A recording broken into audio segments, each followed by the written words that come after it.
네, 오늘 함께 볼 말씀은 13주차 이제 마지막 내용인데요. 갈라디아서부터 요한계시록까지 함께 내용을 좀 살펴보도록 하겠습니다.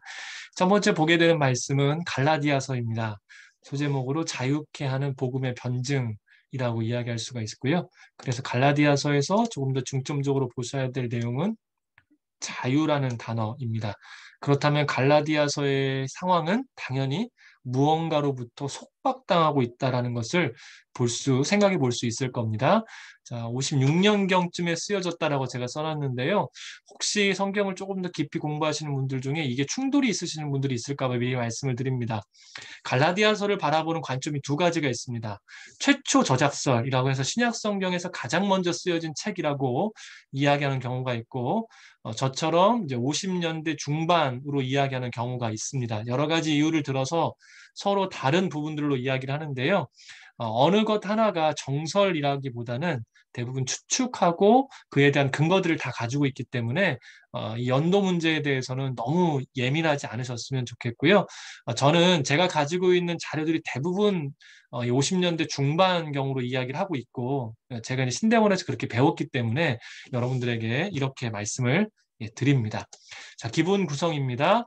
당연히 갈라디아서는 로마서가 이제 갈라디아서의 확장판이기 때문에요. 이신득위에 대한 이야기를 하고 그에 대한 해석과 적용까지 이어지는 부분을 볼 수가 있겠습니다. 기록 목적을 보면 이 갈라디아 교회 안에 자, 이교도 출신의 성도들 그리고 여전히 앞으로 서신서에 계속 나오는데요. 거짓 교사의 출현으로 인해서 이 복음에 대한 혼동이 있었습니다. 그래서 쓴 이유가 뭘까요? 이러한 여러 가지 문제들 안에 바울 자신의 사도권이 온전함을 이야기를 해야 그 다음 말들을 이야기할 수 있습니다. 그래서 바울 자신의 사도권의 정당성에 밝히고 그리고 자신을 통해 들어간 그 복음이 정당하고 온전하다는 것을 입증하기 위해서 이 갈라디아서를 쓰게 되었습니다. syn다는 목사님, 앞에서 본 것처럼 목사님, 네, 화면 공유가 되고 있나요? 화면이 공유가 안 되고 있습니까? 네, 안 보이는데. 아, 아, 되고 지금 그러세요? 되고 있습니다. 되고 있어요? 있습니다. 되고 있는데요. 네, 아, 그래요? 네. 저만 네, 안 되고 있나? 네, 예, 알겠습니다. 네, 잘 한번 이렇게 화면을 넘겨보시면 될 수도 있겠습니다. 네, 자, 계속해서 좀 진행하도록 하겠습니다. 주제를 보시면 율법으로는 구원에 이를 수 없다라는 것이, 그러니까 율법에 얽매여 있는 자들에 대한 이야기들을 지금 하고 있는 것이고요. 그래서 믿음을 통해서만, 그리고 믿음으로 성도는 율법으로부터 자유를 누릴 수 있고, 바른 믿음을 가진 자는 성령의 열매를 맺는다라는 것으로 이어집니다. 예, 특징을 보겠습니다. 거짓 교리를 강하게 이 부분이 굉장히 특징인데요. 그래서 갈라디아서는 좀 거친 표현들이 좀 있고요.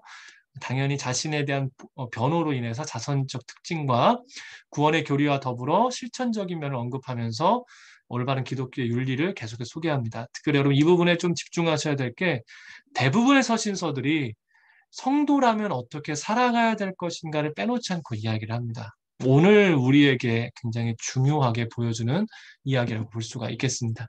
자, 이제 갈라디아서 내용 함께 볼 텐데요. 가지고 있는 성경으로 함께 읽어보도록 하겠습니다. 갈라디아서 2장부터 보겠습니다. 16절 함께 봅니다.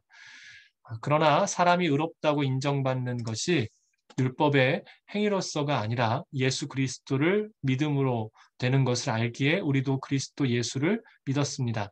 이는 우리가 율법의 행위로가 아니라 그리스도를 믿음으로써 의롭다고 인정받으려는 것입니다. 율법의 행위로는 어떤 육체도 의롭다고 인정받을 수 없기 때문입니다.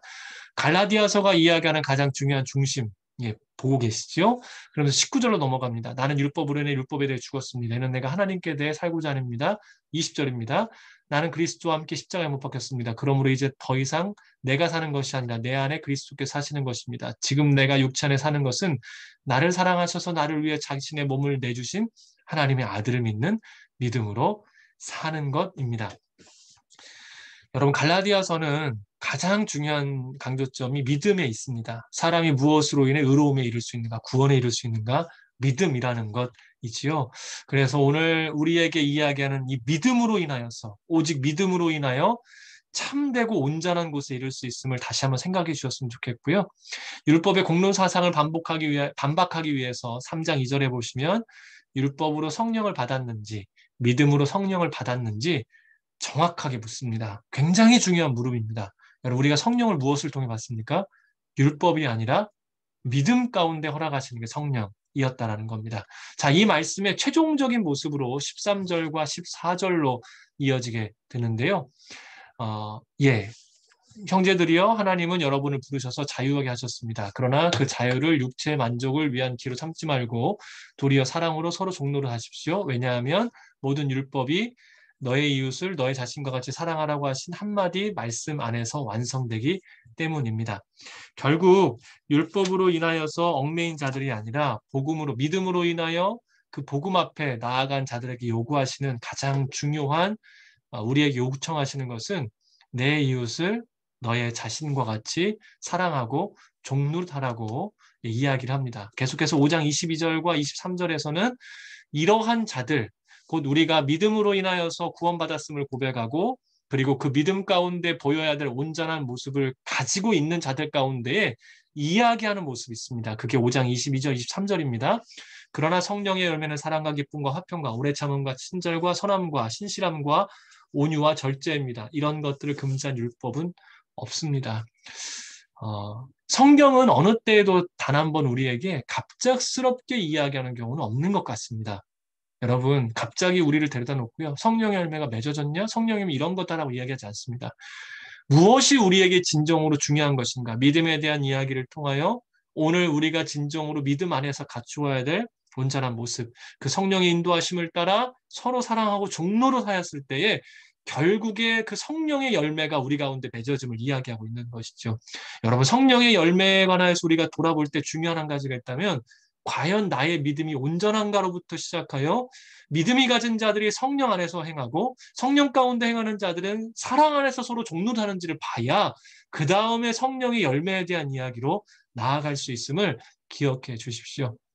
그래서 갈라디아서는 이러한 성령의 열매를 이야기하고 우리 가운데 해야 될 더 깊은 모습을 이야기합니다. 자, 6장 1절과 2절입니다. 형제들이 어떤 사람이 무슨 범죄한 일이 드러나거든 영의 사람인 여러분은 온유한 마음으로 그런 사람을 바로잡아주고 자기를 살펴 유혹에 빠지지 않도록 하십시오. 여러분은 서로 짐을 나누십시오. 그렇게 함으로 여러분은 그리스도의 법을 완성하게 될 것입니다.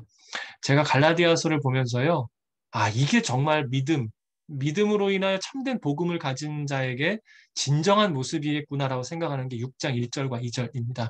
어떻습니까? 범죄한 일. 누군가의 죄가 드러나면 그에게 이야기할 때 중요한 것은요. 온유함으로 대하라는 것입니다. 그게 믿음으로 성령의 열매를 맺어져가는 사람들의 모습인데 거기에 또 한 가지가 붙습니다. 그는 온유함으로 비판과 비난이 아니라 온유함으로 그를 대하되 나 자신을 살펴보는 것이 그를 대하는 자의 정말 중요한 모습임을 이야기를 하고요. 그러면서 2절 말씀에서 더 적극적인 이야기를 해주죠. 서로 짐을 나눠주십시오. 짐이 뭡니까?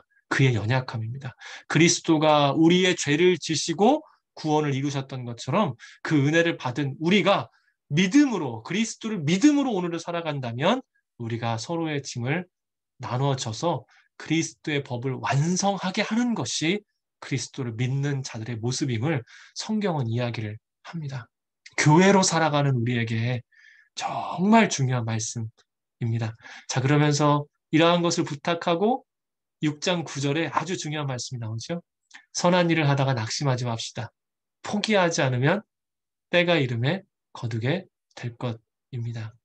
아멘입니다. 사랑하는 여러분, 선을 행하다가 낙심하지 마십시오. 포기하지 않으면 때가 이름에 거두게 될 것이라고 성경은 분명하게 이야기합니다. 그리고 10절을 보시면 이걸 누구에게 먼저 해야 될 것인가? 믿음의 가족에게 먼저. 앞서 말씀이 나온 것들을 믿음의 가족에게 먼저, 가까운 이들에게 먼저 행할 것을 우리 권면하고 있습니다. 자, 계속해서 에베소서 말씀 함께 보도록 하겠습니다. 목사님, 죄송한데, 예, 예. 저기, 시간이 없는 건 아는데, 제가 질문 하나 잠깐 중간에 해도 될까요? 예, 예. 말씀해 주십시오. 갈라디아서가 아까 56년경이면, 네. 제가 연도는 잘 모르지만, 3차 전도 여행 무렵쯤, 뭐 그 정도이지 않을까 싶은데, 그러면 네, 네. 갈라디아 교회라고 하는 곳을 혹시 어떤 지역으로 지금 이제 굉장히 복잡한 문제를 얘기해 주셨는데 제가 그 부분은 괜찮으시다면 따로 말씀을 좀 아, 드리겠습니다. 네, 알겠습니다. 왜냐하면 갈라디아라는 지명 자체가 지금과 좀 다른 부분도 있고요. 예, 예. 갈라디아서를 이렇게 두 가지의 입장으로 보는 이유가 좀 다른 부분들이 좀 있거든요. 예, 그래서 북갈라디아설, 지금 남갈라디아설. 예, 뭐 그런 부분들이 예, 있는데요. 예. 좀 이제 그런 부분들을 지금 설명하기에는 네, 조금 네. 복잡하고 저도 좀 정리가 좀 더 필요하긴 합니다. 알겠습니다. 네, 죄송합니다. 네, 네. 네. 아닙니다. 네. 다시 한번 제가 따로 말씀을 좀 드리겠습니다. 예, 예. 네. 자, 이제 다시 저희 내용들을 보도록 하겠습니다. 에베소서인데요. 그리스도 안에서 교회의 부르심이라서 에베소서는 특별히 이 교회론에 대해서 우리에게 이야기를 해주고 있습니다. 61년경으로 추정을 하고 있고요. 기본 구성 함께 보도록 하겠습니다. 말씀드린 대로 유기적 공동체로서의 교회를 이야기를 하고 있고요. 이 유기적 공동체로서의 교회이기에 성도의 바른 모습에 대한 이야기들로 다시금 이어져 가는 것을 볼 수가 있습니다. 기록 목적을 보시면 이후에 다시 한번 이 부분을 기억하셔야 될 게 디모데 전서와 이 흐름이 이어지기 때문에 좀 기억해 두시면 좋겠습니다. 자, 기록 목적을 보시면 에베소 교회뿐만이 아니라 소아시아에 보내는 편지로 이 서신을 전체가 함께 공유했다는 것을 볼 수가 있고요. 교회의 폭발적인 성장 가운데 유대인과 이방인 성도 출신의 갈등이라는 과도적인 배경이 있었었고요. 에베소는 교통의 중심지였었습니다. 실제로 바사도 바울이 다녔던 많은 지역들이 중심지일 수밖에 없습니다. 그래야 복음이 흘러가는 데 있어서 중요한 역할을 할 수가 있기 때문에 그렇습니다. 에베소도 그러했고 아데미 여신 숭배 윤리적 문제가 있었기 때문에 이런 부분들이 여러 가지에 겹쳐서 서신을 쓰게 되었습니다. 그래서 올바른 교회관을 심어주기 위해서였고요. 하나 되기 위하여서 이 서신을 썼다라고 이야기할 수가 있습니다. 핵심 단어와 말씀은 그리스도 안에라고 볼 수가 있습니다. 주제를 보시면 하나님께서는 그리스도 안에서 창세전에 택하셔서 우리 간의 양자됨과 제사함, 성령의 인침을 성도들에게 허락하신다라고 이야기하고 있고요. 예수 그리스도를 통해 하나님과 막힌 담을 허시고 사람들과의 관계를 화목하게 하시는 것이 굉장히 중요한 주제로 부각되고 있습니다. 특별히 교회론을 이야기하며 그리스도가 우리의 머리 되심을 에베소서는 분명하게 이야기를 하고 그러하기에 성도들은 연합한 유기적 공동체라는 것을 이야기를 하고 있습니다. 구원받은 성도는 이전과 다른 거룩한 삶을 살아야 되고요. 그다음에 이러한 삶의 현실 가운데에서 전신갑주를 입고 마귀들을 대적하라고 이야기를 합니다. 특징을 보게 되면 교회론에 대해서 앞서 말씀드린 것 같고요. 그리스도 안에라는 단어를 35회나 사용합니다. 골로새서와 비슷하지만 교리적인 특징이 에베소서가 강하다는 것이 특징이라고 이야기를 할 수가 있겠습니다. 계속해서 에베소서 말씀 함께 보도록 하겠습니다. 1장 14절입니다. 이 성령은 우리의 유업의 보증이 되시는데 이는 하나님의 소유된 백성을 구속하기 위함이며 또한 하나님의 영광을 찬미하도록 하기 위한 것입니다. 그리스도 안에서 하나님의 신령한 모든 복을 주셨음을 먼저 선포하지요. 그리고 택하신 은혜를 통해 자녀됨의 유업을 주시고 에베소서는 하나님께서 우리에게 원하시는 한 가지를 반복해서 이야기를 합니다. 다른 질문으로 하면 무엇을 위해 인치시고 성령을 주시며 무엇을 위해 은혜를 베푸셨는가를 물어요. 여러분 무엇을 위해서입니까? 14절에 그 답이 나와 있지요. 하나님의 영광을 찬미하도록 하기 위함입니다.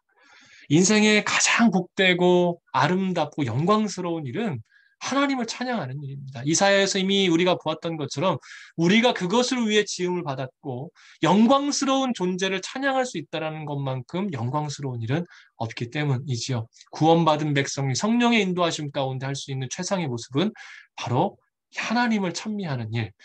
그래서 아마 제가 이걸 나눔 질문으로 놨던 것 같은데요. 오늘 우리가 얼마나 하나님을 찬양하고 있는가, 또 내가 즐겨 부르는 찬양은 무엇인가에 대한 나눔을 말씀을 드렸고요. 여러분께 한 가지를 말씀을 드리자면 여러분 혹시 찬양을 하시면서 내 마음을 만져주고 마음을 고백할 수 있는 찬양의 은혜를 많이 받으셨습니까? 하나님의 영광을 선포하는 찬양 가운데 더 깊은 감동과 은혜로 나아가셨습니까? 제 경험을 보니까요. 물론 우리의 마음을 고백할 수 있는 찬양도 참 좋고 많은 눈물이 있었습니다. 그런데 정말 심령이 새로워지고 정말 내가 사라지는 것 같은 영광의 임재를 경험했던 시간들은 이 하나님의 영광을 찬양했었을 때 그때가 제 심령이 정말 말할 수 없는 감격과 은혜로 들어가게 되더라고요. 우리에게 그 하나님을 찬양하게 하신 것 자체가 놀라운 은혜입니다. 자, 1장 22절과 23절 보도록 하겠습니다. 그리고 하나님께서는 만물을 그리스도 발 아래 복종하게 하시고 그리스도를 만물 위에 교회의 머리로 삼으셨습니다. 23절입니다. 교회는 그리스도의 몸이요 만물 안에서 만물을 충만하게 하시는 분의 충만입니다. 특별히 22절에서 예수 그리스도가 교회 머리이심을 이야기를 하지요. 그래서 여러분 두 가지만 제가 말씀을 드립니다. 우리가 그리스도의 몸입니다. 그러면 몸이 해야 될 중요한 한 가지는 절대적으로 머리에 복종하고 머리가 행하고자 하는 대로 해야 된다는 것이 몸의 모습입니다. 그래서 만약 이상하다라고 우리가 이야기할 때 머리와 몸이 따로 놓으면 이상하다라고 우리는 이야기를 합니다. 비정상이라고 이야기를 합니다. 그리스도의 뜻이 그러한데 그리스도의 몸된 우리가 그렇게 살지 않으면 여러분 우리가 어떻게 표현할 수가 없을까요? 비정상이라고 이야기할 수밖에 없는 겁니다. 또 한 가지요. 사람이 비정상인 모습이 또 한 가지가 있는데 그것은 바로 자해할 때입니다. 동물들 가운데 가끔 보면 자해하는 동물들이 있습니다. 굉장히 큰 충격을 받으면 동물들이 자해를 합니다. 이 충격을 이기지 못해서 자기의 몸을 깨물거나 어디 부딪히거나 막 이러거든요. 이상행동이고 비정상적인 모습입니다. 그리스도가 머리가 되시고 우리가 함께 몸이 되었는데요. 만약 서로를 힐난하고 비난하고 물고 뜯게 되면 무엇하는 일입니까? 그게 바로 자해하는 행동이죠. 성도가 된 함께 형제와 자매들 가운데 그들을 향하여 우리가 아픈 일을 하는 것이 자해임을 기억해 주십시오. 그리스도가 머리이시면 우리가 지켜야 될 모습이 있음을 생각해야 합니다. 자, 2장 22절로 넘어가도록 하겠습니다. 여러분도 성령 안에서 하나님께서 거하실 처소가 되기 위해 그리스도 안에서 함께 세워져 가고 있습니다. 그리스도가 십자가로 화평을 이루셨고 하나님과의 우리의 관계, 사람과 사람의 관계에 관해 화평을 이루시고 난 다음에 그리고 뭐라고 이야기합니까? 믿는 사람들은 서로를 외인으로 생각하지 않고 하나님을 고백하고요. 그래서 해야 될 것이 22절에서 뭐라고 합니까? 함께 세워져 가야 한다. 그리스도가 머리이시고 우리가 몸이기 때문에요. 바로 함께 세워져 가야 합니다. 세상은 자신만 돋보이면 됩니다. 참 비열한 행동들도 거짓도 서슴지 않아요. 하지만 교회는 그렇지 않습니다. 함께 세워져 가야 합니다. 앞선 갈라디아에서 이야기하고 있는 서로의 짐을 함께 지는 것, 함께 세워져 가야 합니다. 교회의 정말 중요한 원칙입니다. 이러한 우리가 도달해야 될 모습이 있어요. 3장 18절에 이렇게 이야기합니다. 모든 성도들과 함께 능히 그리스도의 사랑의 너비와 길이와 높이와 깊이가 어떠한지 깨닫고 뭐라고 이야기합니까? 그리스도의 사랑이 어떠한지를 아는 자리에 이르러야 된다. 4장 13절 봅니다. 우리는 모두 하나님의 아들을 믿는 것과 아는 지식의 하나가 되어 온전한 사람을 이루어 그리스도의 충만하신 정도까지 도달해야 합니다. 그리고 15절 사랑 가운데 진리를 말하며 범사의 머리 되시는 그리스도에게까지 자라나야 합니다. 여러분 우리의 마음은 어디요? 그리스도의 사랑의 넓이와 깊이와 높이를 아는 자로 우리가 자라나는 그 소망의 자리는 어디요? 그리스도의 충만하신 데까지. 사랑하는 여러분 그 복된 일이 있기를 간절히 소망합니다. 그래서요 이러한 것들을 꿈꾸며 그리스도가 머리 되어 하나됨을 이루어 그리스도의 장성한 충만한 분량에까지 이르기를 소망하는 사람들을 에베소서 5장 8절에서 뭐라고 이야기합니까? 빛의 자녀라고 이야기를 합니다. 빛의 자녀. 자, 그리고요, 이제 6장 11절에서 12절 함께 보도록 합니다. 마귀의 계략에 대적에 설 수 있도록 하나님의 전신갑주를 입으십시오. 우리의 싸움은 혈과 육에 대한 것이 아니라 권력들과 권세들과 이 어둠의 세상 주관자들과 하늘에 있는 악한 영들에 대한 것이기 때문입니다. 전신갑주 입어야 되죠. 영적 전쟁터입니다. 그런데 이 흐름도 잘 보십시오. 6장 11절이요, 예배소서 첫 부분에 나오질 않아요. 그리스도가 어떠한 분이신지, 내가 어떠한 모습인지, 우리가 어떤 모습으로 하나 되어야 되는지 그래서 나의 정체성은 빛의 자녀임을 이야기를 하고 그 뒤에 우리로 하여금 전신갑주를 이기고 승리할 수 있음을 이야기하는 것입니다. 여러분 주님을 머리로 삼고 살아가는 교회로서의 우리 안에 승리가 임하게 될 줄로 믿습니다. 자, 계속해서 빌립보서 함께 보도록 하겠습니다. 그리스도 안에서 누리는 기쁨을 이야기하고 있고요. 빌립보서의 중요한 부분은 기쁨이라는 거 잘 아실 겁니다. 62년경에 쓰여졌다라고 볼 수 있고요. 기본 구성을 보시면 그리스도를 위한 고난입니다. 바로 바울이 현재 처해 있는 상황을 통하여서 이야기를 하고 있고요. 그리스도를 본받고 아는 지식으로 인한 그 놀라운 은혜에 대해서 이야기를 하고요. 평강과 그리스도 안에서의 교제로까지 마무리가 됩니다. 기록 목적을 보게 되면 바울이 처한 상황과 기쁨의 생활을 하고 있음을 빌립보 교회에 알려주기 위해서이고요. 가르침을 떠나지 않고 올바른 신앙생활을 할 수 있도록 빌립보 성도들에게 감사의 표시를 하기 위함입니다. 핵심 단어는 기쁨이고 주제를 보시면 주 안에서 항상 기뻐해야 될 성도의 기쁨에 대해서 이야기를 합니다. 그리고 성도 간의 사랑이 넘치는 교제는 그리스도 안에 지체가 되었다는 믿음, 이미 앞서 보았던 에베소서의 교회됨으로 인해서 가능하다는 것이고요. 그리스도의 마음을 품고 겸손과 섬기는 삶을 살아야 된다. 특징을 보도록 합니다. 애정이 잘 드러나 있습니다. 빌립보 교회와 바울이 정말 서로 진심으로 사랑하는 관계였음을 볼 수가 있습니다. 그래서 개인적인 성격이 드러날 수밖에 없지요. 신학적 감정이 많이 그래서 있고요. 기쁨이라는 단어를 많이 사용해서 그리스도를 믿는 믿음 가운데 우리 안에 기쁨이 있어야 됨을 이야기해주고 있습니다. 자, 계속해서 빌립보서 함께 보도록 하겠습니다. 1장 6절입니다. 여러분 안에서 선한 일을 시작하신 분이 그리스도 예수의 날까지 그 일을 성취하실 것을 나는 확신합니다. 에베소서의 마지막 부분에 이야기됐던 것이 빌립보서의 중반에 이야기됐던 것이 빌립보서의 첫 부분에서부터 나옵니다. 그러니까 빌립보 교회를 향한 이 바울의 마음이 그리고 그들의 실질적인 자세와 모습이 어떠한지를 볼 수 있는 너무나 귀한 모습이죠. 그리고 오늘 이 말씀을 읽는 우리 가운데도 이러한 은혜가 있기를 소망합니다. 선한 일을 시작하신 분이 예수 그리스도 날까지 성취하실 것을 확신합니다. 자, 이런 건 어떠한 삶인가? 9절에서 11절입니다. 나는 여러분의 사랑이 지혜와 모든 측면으로 더 풍성하게 돼서 10절 최선의 것이 무엇인지 분별할 수 있게 되기를 기도합니다. 그래서 여러분이 그리스도의 날까지 순결하고 흠이 없이 지내 그 예수 그리스도로 인한 의의 열매로 충만해져 하나님의 영광과 찬송을 돌리게 되기를 기도합니다. 자, 지혜와 총명으로 풍성해지고요. 중요한 것이 무엇입니까? 최선의 것이 무엇인지 분별할 수 있게 되기를. 한 번 더 이따 말씀드리겠습니다만 예수 그리스도를 믿는 믿음으로 성숙의 자리에 이른 사람들은요. 더 좋은 것, 더 온전한 것이 무엇인지를 구별할 수 있는 것이 중요합니다. 그래서 순결하고 흠이 없고 의의 열매로 충만해져서 결국에는 뭡니까? 하나님께 영광과 찬송을 돌리는 자로서 하는 것이 중요한 부분이라는 것이죠. 그것이 오늘 우리에게 있어야 될 중요한 모습입니다. 자, 1장 20절에서 21절 보도록 합니다. 내가 간절히 기대하고 소망하는 것은 내가 어떤 일에도 부끄러워하지 않고 항상 그랬듯이 지금도 담대하게 원하는 것은 살든지 죽든지 내 몸에서 그리스도가 위대하게 되시는 것입니다. 이는 내가 사는 것이 그리스도니 죽는 것도 유익하기 때문입니다.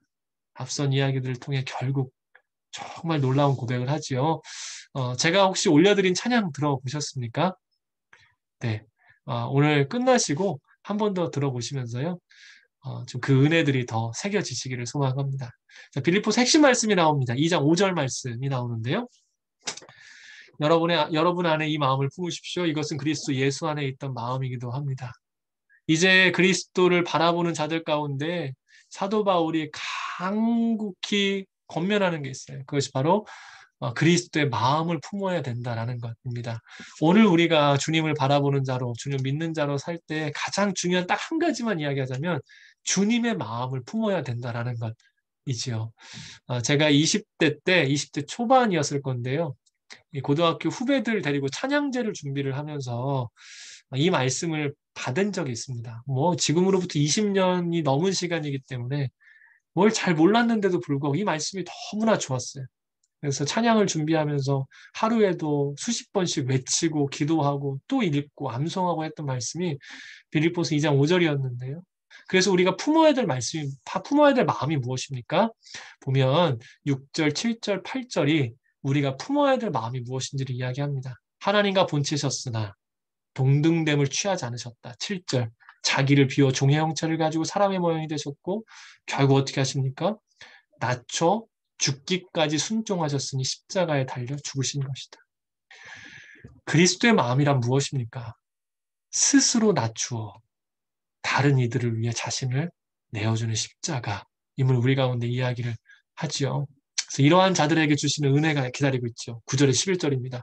지극히 높여 모든 이름 위에 뛰어난 이름을 주시고 하늘과 땅 아래에 있는 모든 사람들이 예수의 이름 앞에 무릎 꿇게 하시고 모든 입으로 예수 그리스도를 주라 신하게 하셔서 하나님 아버지께 영광을 돌리는 거예요. 사랑하는 여러분, 그리스도의 마음으로 충만해지십시오. 우리가 그 십자가를 바라보고 십자가의 삶을 살면 우리를 통하여 하나님의 영광이 드러나게 될 줄로 믿습니다. 이보다 더 복된 삶은 없겠죠. 3장 7절에서 9절 보도록 합니다. 그러나 내게 유익하던 것들을 나는 그리스도 때문에 다 해로운 것으로 여깁니다. 내가 참으로 모든 것을 해로 여기는 것은 내 주 그리스도를 아는 지식이 가장 고상하기 때문입니다. 그분으로 인해 내가 모든 것을 잃어버리고 심지어 배설물로 여기는 것은 내가 그리스도를 얻고 그 안에서 발견되기 위한 것입니다. 내가 가진 의는 율법에서 난 의가 아니요 그리스도를 믿음으로써 얻는 의, 곧 믿음으로 인해 하나님께로서 난 의입니다. 제가 이거 나눔 질문으로 말씀을 좀 드렸었는데요. 여러분 혹시 예수 그리스도를 믿는 지식이 너무나 고상하고 기쁘고 영광스러워서 이전에 좋았던 것을 배설물로 여기시는 것이 여러분들 안에 혹시 있으십니까? 한번 생각해 보시고 여러분 순회에서 나누시기 전에 혹은 이제 순모임에서 안 하시더라면 좀 개인적으로 정리를 한번 해보시는 것도 좋을 것 같습니다. 그렇게 되면 주님 안에서 나를 발견하고 오늘 우리가 그 하나님과의 친밀한 교제 안으로 들어갈 수 있음을 성경이 이야기하고 있지요. 자, 빌립보서 4장 4절로 넘어갑니다. 빌립보서의 핵심 구절이라고 이야기할 수가 있습니다. 주 안에서 항상 기뻐하십시오. 내가 다시 말합니다. 기뻐하십시오. 이 이야기는 데살로니가 전서의 말씀과도 동일한데요. 기뻐하랍니다. 실은 빌립보서의 핵심 단어이기도 한데 자, 여러분 여쭤볼까요? 어떻게 해야 기뻐할 수 있을까요? 이걸 읽으시면서 어떻게 답을 찾으셨습니까? 그 답이 6절, 7절에 나옵니다. 아무것도 염려하지 말고 다만 모든 일에 기도와 간구로 너희 구할 것을 감사함으로 하나님께 아뢰라. 그리하면 모든 지각이 뛰어난 하나님의 평강이 그리스도 예수 안에서 너희 마음과 생각을 지키시리라. 여러분 우리 힘으로는 기뻐할 수 없습니다. 기쁨은 자생적으로 절대 생겨나지 않습니다. 우리가 대부분의 감정들은 어떻게 되냐면요. 외부의 환경 그리고 내가 그것을 기뻐할 수 있게 만드는 생각의 작용으로 인해서 그 두 가지가 만났을 때 기뻐하든 슬퍼하든 유쾌하든 뭐 낙심하든 이런 감정들이 생겨나는 것입니다. 환경을 누가 바꾸십니까? 하나님이시죠. 하지만 더 중요한 게 있습니다. 그 환경을 기쁨으로 해석할 수 있게 하시는 이가 누구이십니까? 하나님이십니다. 개인적으로 7절 말씀이 너무나 감사한 것은 마음과 생각을 바꿔주시고 지키신다라는 말씀입니다. 환경은 이례적으로 바뀔 수 있어요. 그런데 이미 인생을 사셔서 아시겠습니다만 인생의 시간들 가운데 똑같은 어려움이 오지 말라는 법이 어디가 있습니까? 오히려 더 큰 파도가 우리 가운데 치지요.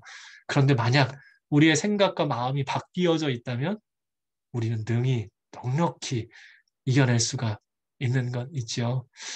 간구하고 염려하지 않고 주님께 아뢰면 주님께서 우리의 마음과 생각을 능히 지키실 줄로 믿습니다. 그러하기에 우리는 기뻐할 수 있는 것이죠. 사도 바울이 감옥에 있으면서도 불구하고 기뻐할 수 있는 이유가 여기 있습니다. 자, 그래서요. 이렇게 고백하기 때문에 12절과 13절이 나오는 겁니다. 나는 궁핍에 처할 줄도 알고 풍부에 처할 줄도 압니다. 나는 배부르든 배고프든 풍족하든 궁핍하든 모든 형편에 처하는 비결을 배웠습니다. 내게 능력 주신 분 안에서 내가 모든 일을 감당할 수 있습니다. 제가 이 4장 13절 때문에 좀 상처를 받았는데요. 예전에 일을 하다가 뭐 이렇게 크리스찬들이 많으셨어요. 거기에. 뭐 이렇게 어떤 이제 저희 집에서 하던 일의 지점이어서 본사와 같이 가서 지점장님들 같이 모여 있는 곳에 갔었는데 거기 본사에서 내려온 직원이 우리 지점장님들 잘 사셔야 된다고 막 그러시면서 갑자기 그 무슨 세미나로 모인 자리에서 반주를 누구한테 부탁을 그 호텔 무슨 세미나실 같은 데였었어요.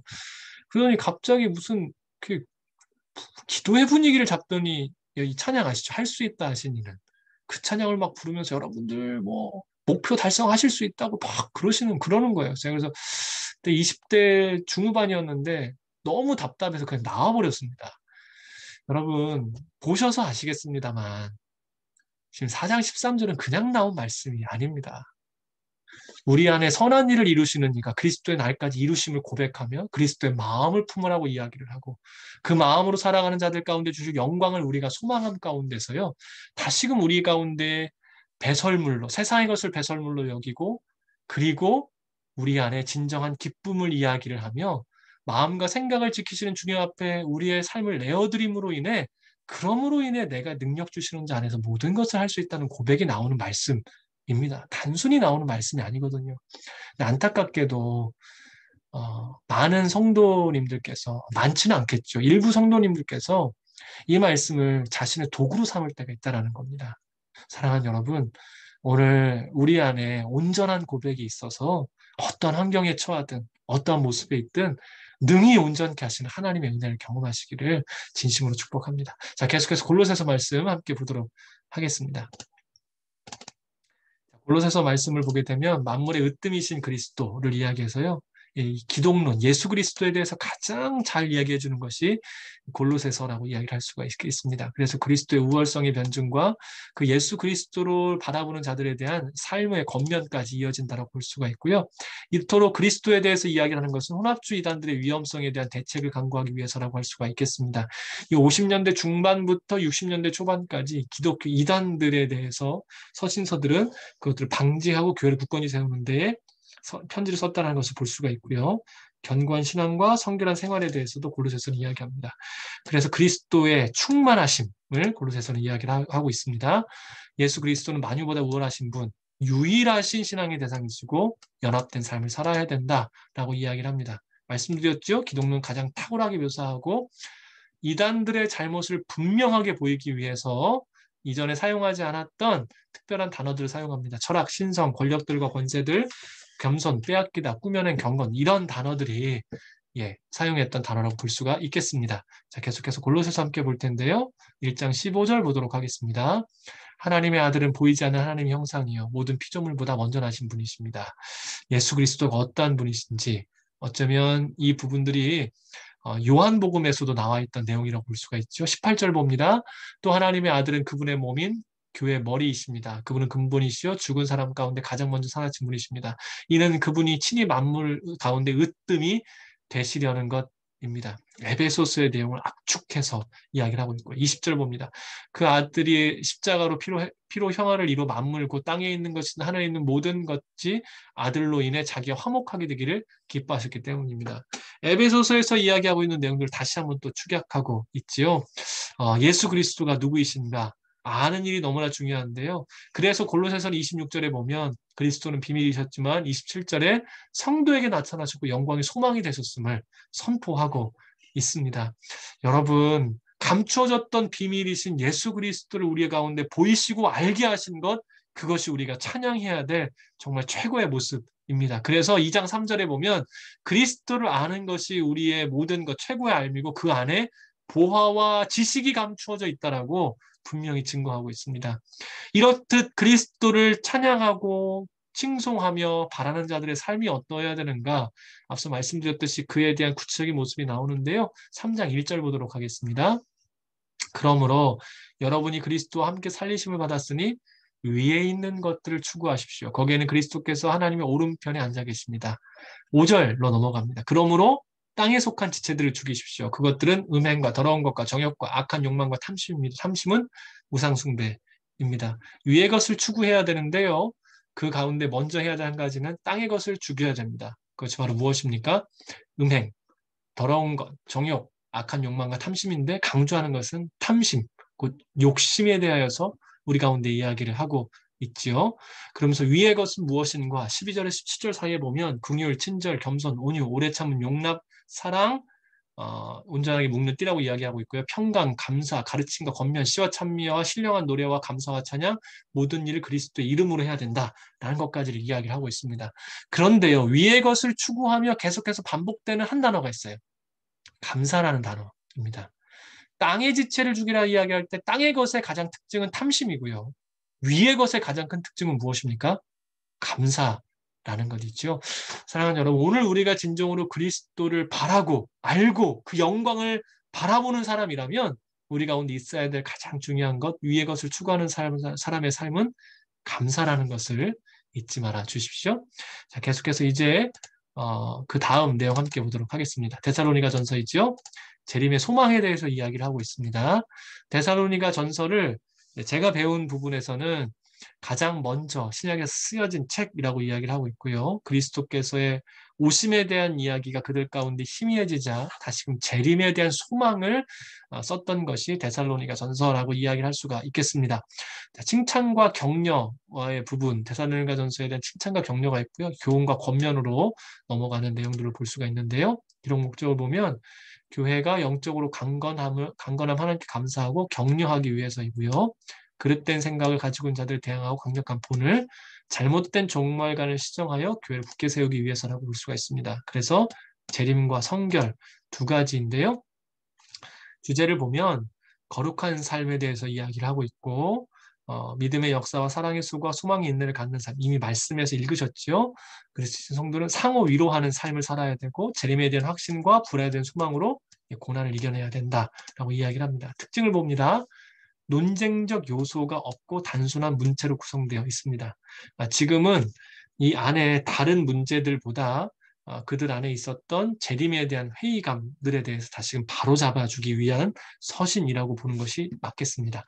바울의 종말론이라 불릴 만큼 재림의 시기와 자세들을 잘 이야기하고 있고 실생활과 성결교리의 균형과 조화를 이루었던 것이 특징이라고 볼 수가 있겠습니다.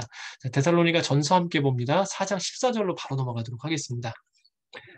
예수께서 죽었다가 다시 사신 것을 우리가 믿는다면 이와 같이 하나님께서 예수로 인해 잠자는 사람들도 그분과 함께 데리고 오실 것입니다.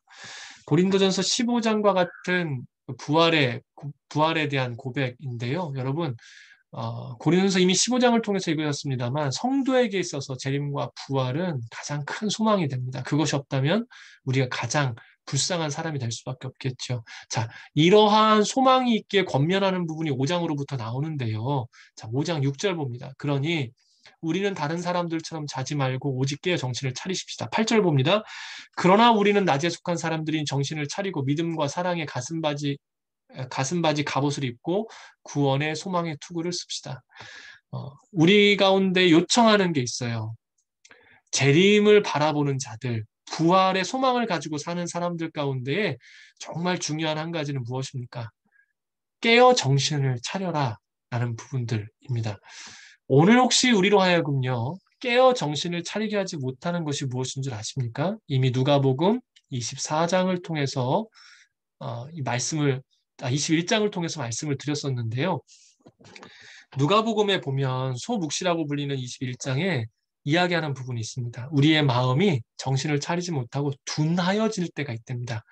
그것이 바로 술 취함과 방탕함과 그리고 생활의 염려 때문이라고 이야기를 합니다. 결국 우리로 하여금 정신을 차리지 못하게 하는 것들은 앞서 말씀드린 거예요. 술 취함과 방탕함, 생활의 염려가 우리 가운데 있으면 우리가 깨어 정신을 차리지 못하고 둔하여져서 그리스도의 날이 언제인지를 알지 못하는 삶을 살 수밖에 없다는 겁니다. 자, 그러한 것들을 좀 기억해 주시고요. 이제 데살로니가 전서의 말씀 가운데서 우리에게 요청하는 그 다음의 것이 무엇입니까? 낮에 속한 사람들이 정신을 차리라라고 이야기를 하고요. 믿음과 사랑의 가슴 바지. 이 가장 중요한 장기들을 보호하게 하는 것. 그래서 우리로 하여금 치명상을 입지 않게 하는 것이 뭐라고 이야기합니까? 믿음과 사랑 이 두 가지가 우리로 하여금 치명상을 입지 않고 공격이 있을지라도 우리를 든든히 보호해주는 것이 믿음과 사랑이라는 표현을 쓰고요. 그 다음에 우리의 생각이 늘 주님을 향하여서 나아갈 수 있게 하는 것이 구원의 소망의 투구, 구원에 대한 소망, 구원과 소망으로 늘 있어야 됨을 이야기를 하고 있습니다. 자, 이제 이렇게 주님을 바라는 자들 어떠한 삶으로 살아갑니까? 악을 악으로 갚지 말라고 이야기를 한 뒤에 16절부터 18절의 말씀을 통해 이것이 바로 주의 재림을 바라는 자들의 실질적인 삶임을 이야기합니다. 16절, 5장 16절이죠. 항상 기뻐하십시오. 쉬지 말고 기도하십시오. 모든 일에 감사하십시오. 이것이 바로 하나님의 뜻이라고 이야기를 합니다. 기뻐하고 기도하고 감사하는 것. 이미 앞서서 봤던 내용들이기 때문에요. 넘어가도록 하고요. 또 그리고 권면하는 게 있습니다. 19절부터 22절까지 성령을 소멸하지 말고 예언을 멸시하지 말고 모든 것을 분별하고 선한 것을 취하고 악은 어떤 모양이라도 버림으로 인해 앞서 말씀드린 데살로니가 전서의 주제인 흠없고 순결한 모습으로 주님의 재림의 날을 기다리는 자로 살 것을 계속해서 요청을 합니다. 자, 데살로니가 후서 말씀으로 넘어가도록 하겠습니다. 재림에 대한 다른 교훈을 우리 가운데 이야기해주고 있고요. 데살로니가 전서와 비슷한 연대에 쓰여졌다라고 볼 수가 있습니다. 박해에 대한 격려와 재림에 대한 훈계로 넘어가고 성도의 생활에 대한 권고로 이야기를 이어져 갑니다. 심판에 대한 언급을 통해서 고난 가운데 인내를 권면하고요. 여전히 잘못된 종말관을 반박하고 올바른 교회의 모습들을 유지하기 위해서입니다. 조금 더 격양되고 혹은 조금 더 온전한 삶을 위해 이야기하며 주의 날을 이야기를 하고 있습니다. 주제를 보면 성도는 환난을 받으나 믿음으로 이겨내야 한다. 재림의시기는 알 수 없지만 확실함을 이야기를 하고 거짓 가르침에 미혹되지 말아라. 바른 교훈을 굳게 지켜라. 성도는 일상적인 삶에서 거룩함을 나타내야 된다라고 이야기를 하고 있습니다. 자, 계속해서 데살로니가 후서 함께 보도록 합니다. 2장 2절과 3절입니다. 여러분은 영으로나 말로나 혹 우리에게 받았다고 하는 편지로나 주의 날이 임박했다고 하는 생각하고 쉽게 동요하거나 놀라지 마십시오. 아무도 여러분을 어떤 방식으로도 속이지 못하게 하십시오. 이는 먼저 배교하는 일이 발생하고 불법의 사람, 멸망의 아들들이 나타나지 않는 한 그날은 오지 않을 것이기 때문입니다. 자, 여러분, 이단을 구별할 수 있는 방법들이 있어요. 그게 뭐냐면 이단과 정통 교단의 가장 큰 차이는요. 두려움을 심어주느냐, 소망으로 나아가게 하느냐입니다. 가장 대표적인 예가 누굴까요? 신천지입니다. 신천지의 가장 큰 특징이 여러분 무엇입니까? 두려움이에요. 14만 4천에 못 들어갈 거야. 그러니까 분발해. 이게 그들의 가장 핵심적인 이야기거든요. 마음 가운데 두려움을 심어줘서 그것이 마치 소망이 되는 양 거짓으로 그들을 올가매기 시작합니다. 하지만 하나님은 그렇지 않으십니다. 하나님은 언제나 우리 가운데 사랑으로 임하셔서 참된 소망으로 이끌어 가시지요. 그렇기 때문에 우리에게 이야기하는 것이 있습니다. 주의 날이 임박했다고 생각하고 쉽게 동요하거나 놀라지 말라라고 이야기를 하고요. 속이지 못하게 하라. 라고 이야기를 합니다. 마지막 날에는 배교와 불법의 사람 멸망의 아들들이 나타날 것이다. 그래서 어쩌면 이제 이러한 것들이 계속해서 나타난 요즘이 종말의 때가 가까웠다라고 이야기하는 것도 맞는 말일지도 모르겠습니다. 자, 이러한 때 우리의 태도가 있는데요. 15절 보도록 합니다. 그러므로 형제들이여 굳게 서서 우리의 말이나 편지를 통해 여러분들이 배운 전통들을 굳게 지키십시오. 여전히 우리가 이단들에 대해 생각해 봐야 될 중요한 말씀인데요. 이단들과 대화를 나눠보신 적이 있었는지 모르겠습니다. 저는 20대 초반부터 뭐 굳이 이야기를 나누고 싶지 않아도 와서 건드는 사람들이 있어서 좀 이야기를 나눠봤는데요. 그렇게 현혹될 만한 말들을 하지 않더라고요. 말씀 가운데 온전히 서서 사도 바울이 이야기한 것처럼 전통들, 곧 말씀 그 자체 안에 온전히 들어가 있으면 그들의 이야기가 우리 가운데 크게 위협적이지 않습니다. 그래서 오늘 우리에게 중요한 것은 마지막 때일수록 말씀 그 자체를 붙잡고 우리의 삶을 지키는 것이 중요하다라고 이야기할 수가 있겠습니다. 자, 그 다음 볼 텐데요. 디모데 전서로 바로 넘어가도록 하겠습니다. 디모데전서를 보시면 에베소 교회의 목회적 조언이라고 말씀을 드렸지요. 디모데가 사도 바울의 권유를 따라 에베소 교회에 목회하기 위해서 남겨졌던 목회자이기 때문에 그렇습니다. 시간이 많이 차이가 납니다. 63년에서 66년 사이로 생각을 하고 있습니다. 기본 구성을 보면 목회 현안, 그리고 목회 신학적인 원리와 실천 방안과 선한 일꾼은 무엇인가에 대한 이야기들로 흘러갈 수가 있는 것을 볼 수가 있고요. 자, 기록 목적 함께 보도록 하겠습니다. 에베소 교회는 율법주의와 영주주의 위협에 직면했습니다. 이때는요. 그리고 로마 정부가 이 에베소를 핍박하기 시작했다라는 것에 문제가 있습니다. 이러한 여러 문제들 가운데 목회적으로 대처하는 방법, 그리고 거짓 가르침과 이단 사상들로부터 복음의 순수성을 지키기 위해서 내적으로 성숙한 신앙생활을 권면해 주기 위해서 책을 썼고요. 믿음의 선한 싸움이 핵심 단어라고 볼 수가 있습니다. 주제를 보면 성도는 성경의 진리를 바로 깨달음으로 거짓 가르침을 분별할 수 있고요. 공중 예배의 질서와 일치된 모습, 목회자이기 때문에 더 그런 부분들을 강조해서 이야기를 했습니다. 봉사의 사명을 감당하는 지도자들을 교회 안에 세우셨다. 세워야 됨을 이야기를 하고 있고요. 특별히 교회란 소외계층을 돌봐야 됨을 이야기하고 있습니다. 특징을 보시면 이단의 잘못을 지적하고 진리 수호를 강조하고 있고요. 윤리적이고 실천적인 측면이 많이 있는 것을 살펴볼 수가 있는데요. 자, 디모데전서 함께 보도록 하겠습니다. 디모데전서 1장 15절입니다. 이 말씀은 믿을 만한 것이요 또한 모든 사람이 받을 만한 말씀이다. 곧 그리스도 예수께서 죄인을 구하시려고 세상에 오셨다는 것이다. 죄인 가운데 내가 가장 악한 사람이다. 사도 바울의 노년에 썼던 편지라고 우리에게 알려져 있습니다. 여러분, 우리 가운데 이 말씀이 주는 메시지는 무엇일까요? 자신의 사랑하는 아들과 같은 디모데에게 목회자로서의 조언을 주며 이런 표현을 써요. 이 말씀이 믿을 만한 것인데 예수께서 죄인을 구하러 세상에 오셨다. 근데 돌아보니 내가 가장 큰 죄인이다. 내가 죄인의 괴수 중에 괴수다. 여러분 이게 도대체 무슨 이야기를 하고 싶어서였을까요? 디모데야, 네가 진정으로 구원받은 자로서 먼저 하나님 앞에서 온전한 목회를 하기 위해서 필요한 고백이 있다면 내가 누구보다 죄인 중에 죄인이라는 것을 고백할 때에야 비로소 온전한 목회, 온전한 섬김, 하나님의 뜻을 이루어갈 수 있음을 이야기하는 것이지 않을까요? 그렇지 않고서야 이 편지의 초반에 이런 표현을 이 노년이 되어서 굳이 쓸 필요가 있겠습니까? 사도 바울이 평생을 주의 일을 위해 달려오다가 자신을 돌아보니 무엇이 나로 하여금 그 사랑과 은혜와 십자가의 감격으로 이끌어 그 일들을 감당하게 했는가를 보니까요.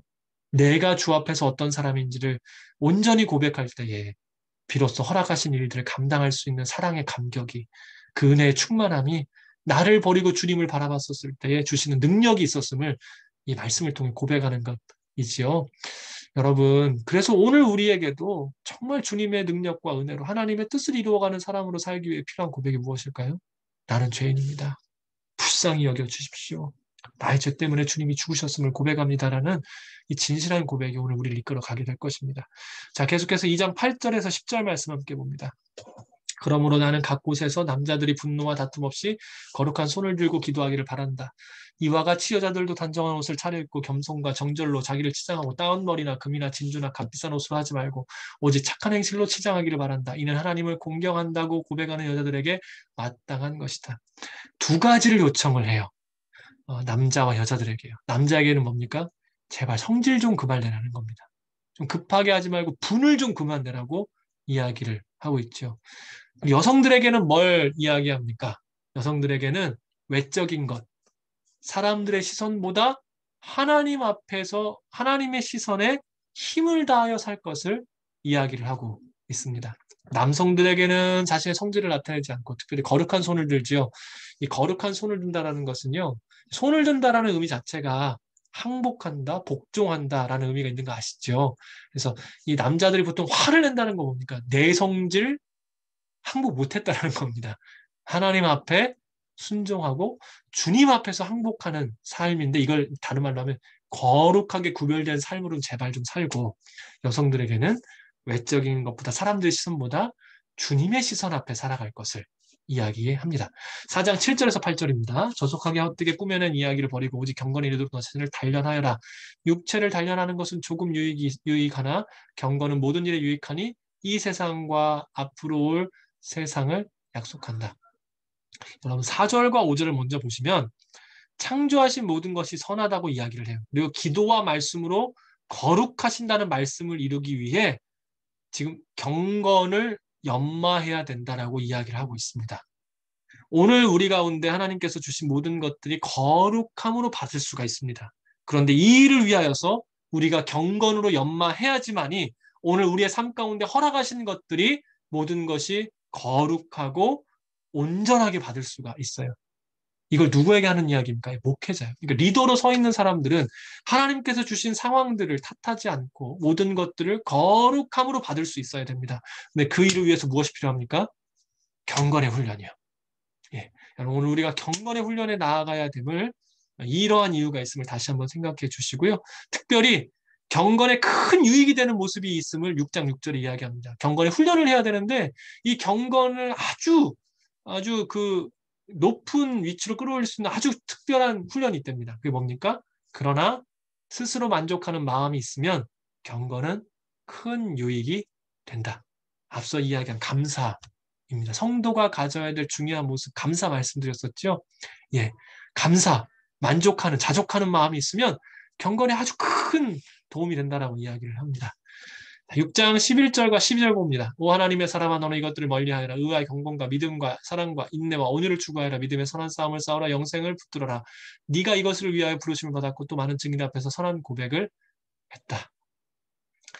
오늘 우리가 가져야 될 실질적인 모습 여러분 꼭 기억해 주시고요. 무엇을 위해서 싸워야 될지 다시 한번 생각해 보시면 좋겠습니다. 디모데 후서 함께 보도록 하겠습니다. 바울의 마지막 목회 서신이고요. 66년, 67년경에 쓰였을 것으로 생각을 합니다. 고난에 대해서 그리고 목회자의 임무, 자세, 이단 경계까지로 이어집니다. 거짓 교사, 뭐 계속해서 50년대 중반 이후로부터는 나오는 이유이고요. 바울의 투옥과 그의 어려움으로 의기소침해 있는 디모데 격려하고 디모데를 속히 만나고 싶은 마음도 있어서 그렇습니다. 인내라는 단어, 사도 바울의 노년에 가장 유언과도 같은 말씀을 통해 인내를 이야기를 하죠. 역경 중에 그리스도를 따라 영적 싸움에 승리하라. 종말에는 배교와 타락과 거짓 교사들 현동이 더욱 심해진다.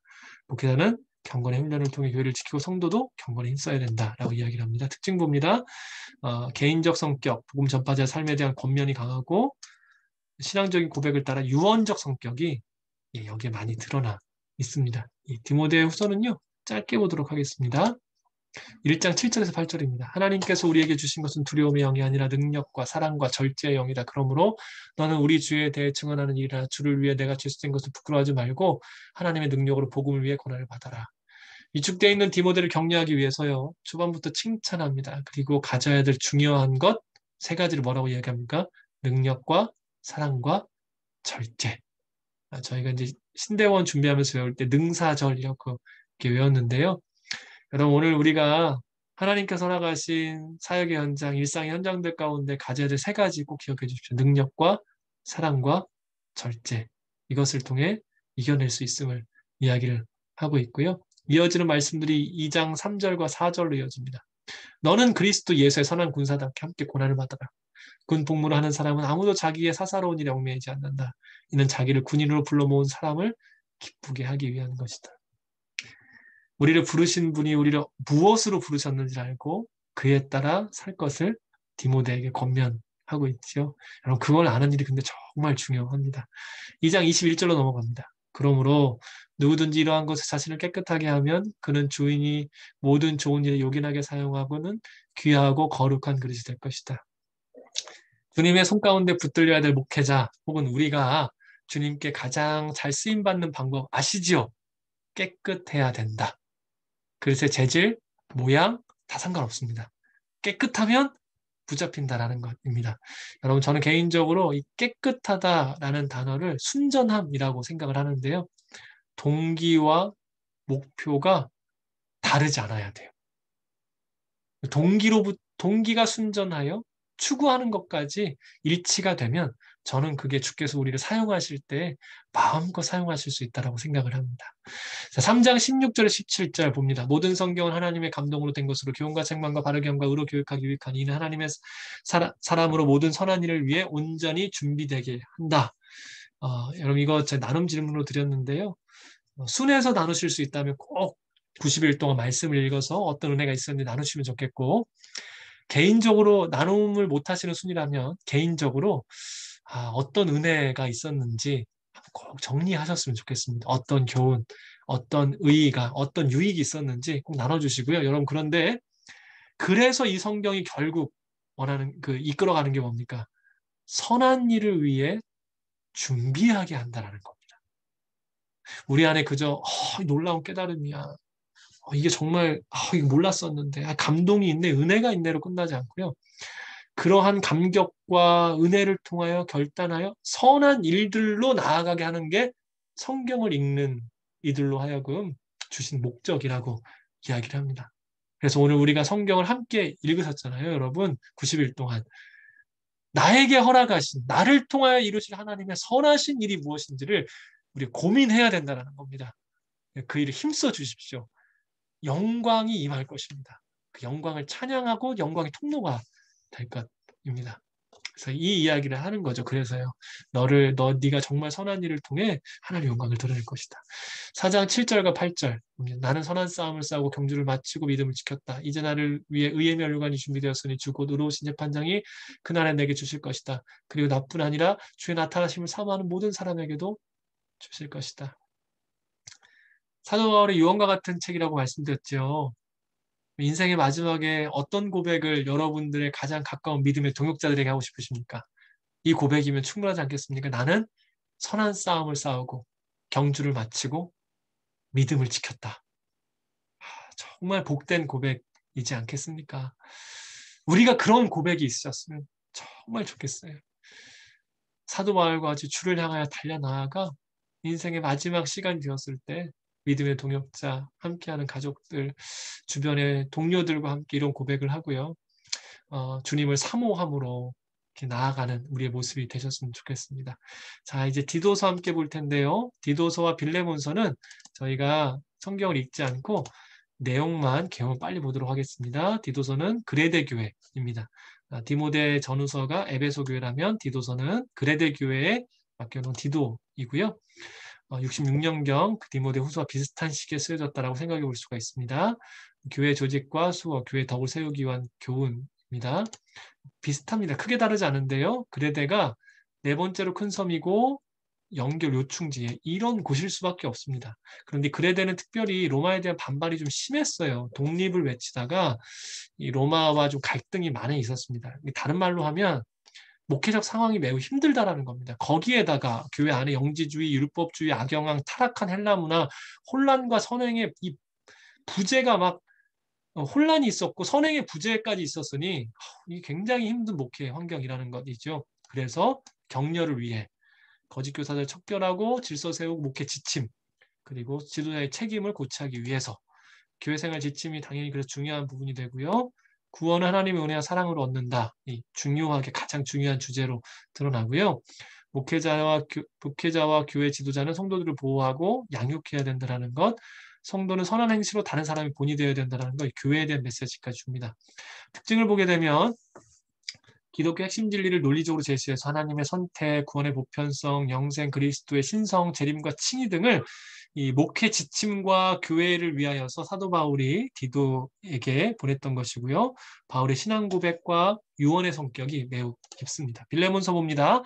형제 용서를 권면한 서신입니다. 잘 아시는 것처럼 이 빌레몬에게 이 감옥에서 만났던 오네시모를 복음에 동참하는 자로 이 빌레몬의 종이었던 오네시모를 감옥에서 만났는데 그래서 이 오네시모를 복음에 동참하는 자로 부르기 위한 개인적 부탁 서신입니다. 예, 그래서 이렇게 나와 있고요. 그래서 핵심 단어와 말씀은 용서이고 핵심 말씀은 내가 그를 그대에게 돌려보내는데 그는 내 심장이다. 예, 그 오네시모에 대한 마음을 표현하고 있죠. 주제 봅니다. 모든 성도 한 형제다. 그러면서 오네시모를 마치 나를 대하는 것처럼 대해줘라 라고 빌레몬에게 부탁을 합니다. 성도의 행동은 사랑의 동기에서 출발해야 된다는 걸 이야기하고 있고요. 개인적인 서신이고 바울 서신 중에 가장 짧은 서신이라고 볼 수 있습니다. 자, 히브리서 봅니다. 히브리서에서 가장 중요한 건 뭡니까? 탁월하신 그리스도. 왜 이런 이야기가 나오게 됐을까요? 기록 목적을 통해 살펴보도록 하겠습니다. 우선 저자를 보면 미상이고요. 유대 전통과 구약 성경에 대한 깊은 이해를 가진 유대인으로 추정을 합니다. 엘라야 70인역을 잘 알고 능통한 자, 사도 바울에 대한 이해가 깊고 디모데와도 친분이 있는 자입니다. 그래서 사도 바울이 아닌가라고 이야기를 하기도 하고요. 사도 바울과 함께 동역했던 그 누군가로 추정하기도 합니다. 마지막에도 디모데한 이야기가 따로 나오기 때문에 이렇게 추정을 하고요. 60년대 후반경에 쓰여졌을 것이다 라고 생각을 합니다. 기본 구성을 보시면 그리스도의 영적 지위와 신적 지위, 그리스도인의 자세에 대해서 이야기를 하면서요. 그리스도의 신적 속성과 천사보다 뛰어나시고 모세보다 뛰어나신 부분이 초반부에 나오고요. 신적 지위를 통해 대제사장 되시고 그분이 새 언약의 중보자이시며 새 언약으로 인한 제사의 완전성을 우리 가운데 이야기를 하면서 이제 그러한 그리스도 가운데 믿음의 능력을 통하여 그리스도를 바라보라는 소망과 사랑의 권면으로 이어져 가는 것이 히브리서의 흐름입니다. 이런 목적을 봅니다. 배교의 위험에 처해 있던 1세기 무렵에 그리스도인들을 격려하기 위해서입니다. 여러 가지 어려움과 환난 혹은 이단들의 거짓 가르침을 통해서요. 교회가 크게 어려운 가운데 있었을 때 이 어려운 가운데에서 격려하기 위해서라고 볼 수가 있었죠. 이 박해가 또 본격적으로 시작됐던 때이기도 합니다. 개종한 유대인들 다시금 유대교로 돌아가는 것을 경고하기 위해서 썼고요. 박해를 이겨내는 성숙한 신앙을 갖게 하기 위해 기독교가 절대 진리임을 그래서 예수 그리스도가 누구이신지를 계속해서 이야기합니다. 왜요? 우리는 그리스도를 믿는 믿음으로 이 가운데 있지 않습니까? 그러니 그리스도가 누구이신지를 증거함을 통하여서 그들의 마음을 다시금 새롭게 하는 것이죠. 핵심 단어는 그리스도를 믿는 믿음이라고 이야기를 할 수가 있습니다. 주제보입니다. 그리스도는 만유보다 뛰어나신 분이시고 영원한 대제사장이시고요. 성도는 믿음의 성숙, 믿음이 흔들리지 않고 성숙으로 연단 앞에 좌절하지 않고 인내로 극복해야 됨을 하나님의 거룩하심을 본받아 경건한 생활을 해야 된다. 이 히브리서는 서신서임에도 불구하고 설교적 형식을 가집니다. 그리고 논리적 설득력이 매우 강하고 문장도 수사법이 뛰어난 마치 이 로마서의 흐름처럼 굉장한 문장력이 있어요. 그래서 이 히브리서의 저자를 사도 바울이 아닌가라고 생각하는 이유가 또 거기에 있는 거고요. 구약 성경을 많이 인용했다는 것도 하나의 특징이라고 볼 수가 있겠습니다. 자, 계속해서 우리 히브리서 함께 보도록 하겠습니다. 1장 1절에서 3절입니다. 옛날에 여러 차례 여러 모양으로 예언자들을 통해 조상들에게 말씀하신 하나님께서 이 마지막 날의 아들을 통해 우리에게 말씀하셨습니다. 하나님께서는 그 아들을 만물의 상속자로 세우시고 또한 그를 통해 모든 세상을 지으셨습니다. 그 아들은 하나님의 영광의 광채이시며 하나님의 본체 형상이십니다. 또한 그분은 그분의 능력 있는 말씀으로 만물을 붙드시며 그 자신을 통해 죄를 깨끗게 하는 일을 하시고 높은 곳에 계시는 존귀한 분의 오른편에 앉으셨습니다. 예수를 바라보라, 예수를 깊이 생각하라는 것이 히브리서의 주제인데요. 시작부터 주님이 어떤 분이신지, 언약의 성취, 창조주, 하나님의 영광의 본체, 죄사함, 하나님의 오른편에 계신 분, 놀라우신 하나님이신 예수님을 이야기하면서요. 그리스도에 대한 증거를 통해 흔들리고 있는 그들의 마음을 다시금 굳건히 붙잡고 있죠. 여러분, 신앙이 흔들릴 때 그래서 우리 가운데 필요한 것이 무엇입니까? 주님이 누구이신가? 그리스도가 어떠한 분이신가? 예수 그리스도가 행하신 일이 무엇인가를 바라보면 다시금 우리의 마음이 온전하게 잡힐 수 있다는 겁니다. 말씀드린 것처럼 이어서 천사보다 뛰어난 분이심을 증거하고 있고요. 3장 1절로 넘어가도록 합니다. 그러므로 함께 하늘의 부르심을 받은 거룩한 형제 여러분, 우리가 고백하는 사도이시며 대제사장이신 예수를 깊이 생각하십시오. 그리스도를 대제사장으로 표현하고 있습니다. 이미 2장에서요. 우리 죄를 대속하신 분으로 고백하고 있고 중요한 것은 이 놀라운 그리스도를 깊이 생각하라고 우리 가운데 이야기하고 있는 것입니다. 이 일이 생명이고 승리이고 모든 것이 되기 때문에 그렇습니다. 여러분 꼭 기억해 주십시오. 예수 그리스도를 깊이 생각하는 것이 우리의 어려움, 환난, 우리의 마음을 흔들어 놓는 상황 가운데 우리를 다시금 붙잡아 줄 수 있는 가장 귀한 일이라는 것입니다. 이어서 히브리서 기자는 예수님이 모세보다 뛰어나다는 것을 증거하고 있고요. 3장 12절에서 14절을 봅니다. 형제 여러분, 여러분 가운데 누구든지 살아계신 하나님을 떠나려는 악한 불신의 마음을 품지 않도록 조심하십시오. 도리어 오늘이라 일컬을 수 있는 그날에 여러분 가운데 누구라도 죄의 속임수로 완고해지지 않도록 서로를 격려하십시오. 14절입니다. 이는 우리가 처음에 확신한 것을 끝까지 굳게 잡으면 그리스도와 함께 나누는 사람들이 되기 때문입니다. 광야 생활을 했던 이스라엘을 이야기하며 시편 95편을 통해 이야기를 하고 격려하고 있지요. 악한 불신의 마음을 조심하고 죄의 속임수에 완고해지지 않도록 서로를 격려해야 된다. 이스라엘의 역사를 이야기했던 이유는 무엇입니까? 놀라운 이적과 기사를 통하여 출애굽했음에도 불구하고 광야의 시간들을 통해 마음이 흔들려 1세대는 가나안에 들어가지 못했어요. 그래서 우리에게 이야기하는 겁니다. 불신의 마음을 조심해라. 죄의 속임수에 넘어지지 않도록 서로를 격려해 줘야 된다. 그러니 지금 박해와 거짓 가르침으로 인하여서 흔들리는 너희들, 그 마치 광야에서 흔들렸던 조상들과 같은 모습일 수도 있으니 제발 서로를 붙잡고 격려하고 불신의 마음들을 버리고 절대 넘어가지 말아라. 무엇을 붙잡아야 되는가? 믿음의 대상이신 예수 그리스도. 자, 4장 15절과 16절 보도록 합니다. 이는 우리에게 계신 대제사장은 우리의 연약함을 동정하지 못하는 분이 아니며 또한 모든 면에서 우리와 동일하게 시험을 당하셨으나 죄가 없으신 분이기 때문입니다. 그러므로 자비하심을 얻고 필요할 때 도우시는 은혜를 얻기 위해 은혜의 보좌 앞으로 담대히 나아갑시다. 환난 때에요. 사단이 우리 가운데 틈을 벌려 한 가지 우리를 흔들어 놓는 게 있습니다. 그게 뭐냐면 이런 마음이에요. 이렇게 연약한데 내가 주님께 나아갈 수 있을까? 오히려 자신을 탓하고 내 자신이 주님께 나아가지 못하는 아주 이상한 마음으로 우리의 마음 흔들 때가 있습니다. 그래서 주님을 깊이 생각하고 뭐라고 이야기합니까? 은혜의 보좌 앞으로 담대히 나아가라. 이유는 그분이 우리와 같이 성육신하셔서 우리의 연약함을 경험하신 분이기 때문에 너희를 동정하실 수 있다. 그러니 걱정하지 말아라. 너희 연약함 가운데 스스로를 탓하거나 혹은 나의 연약함을 바라보며 나는 주님께 못 나가겠어라고 하는 그것 자체가 잘못임을 이야기하는 것이죠. 제가 화요성령 집회를 하면서 성도님들과 기도를 이렇게 기도 제목을 나누면서 많이 들었던 이야기 중에 한 가지가 바로 이런 부분입니다. 너무 연약해서 주님을 바라볼 수가 없다고.